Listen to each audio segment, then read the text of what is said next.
ஜனநாயகப்படி ஓட்டு போட்டீங்கன்னா எல்லாத்தையும் நீங்க தட்டி கேட்கலாம். இன்னொன்னு, நீங்க உடனே என்ன சொல்றீங்க, அரசியல்வாதி எதிர்த்தா கைது பண்ணிடுவான்ட்டு. ஒருத்தர் 2 பேரா போனா தானே கைது பண்ணுவாங்க. நீ ஒரு 500-1000 பேர் சேர்ந்து போய் பாரு, போலீஸ்காரன் என்ன சொல்லுவான் தெரியுமா, சார் இது பப்ளிக் மேட்டரு, நாங்க இதுல தலையிட மாட்டோம் அவங்க ஓட்டுவோம். புரியுதுங்களா?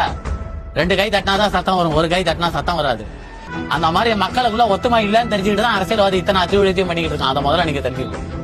அந்த ஒத்துமை உங்களுக்குள்ள வரணும்னா ஜாதி மத பேதத்தை விட்டுட்டு இலவசத்துக்கு ஆசைப்படாம, காசுக்கு ஆசைப்படாம, நிக்கிற வேட்பாளர் நல்லவனா கெட்டவனா அதை ஒண்டி பார்த்து ஜனநாயக முறைப்படி நீங்க ஓட்டு போடுங்க. வரப்போற தேர்தலில் இந்த தமிழ்நாட்டுக்கு ஒரு தலை சிறந்த மாற்றம் வரும்.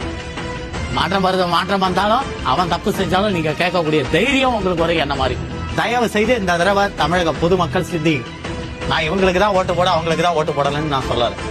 புதுசா யார வேணாலும் நீங்க தேர்ந்தெடுக்க, ஜனநாயக முறைப்படி காசு வாங்காம தேர்ந்தெடுக்க, இலவசத்துக்கு ஆசைப்படாம தேர்ந்தெடுக்க.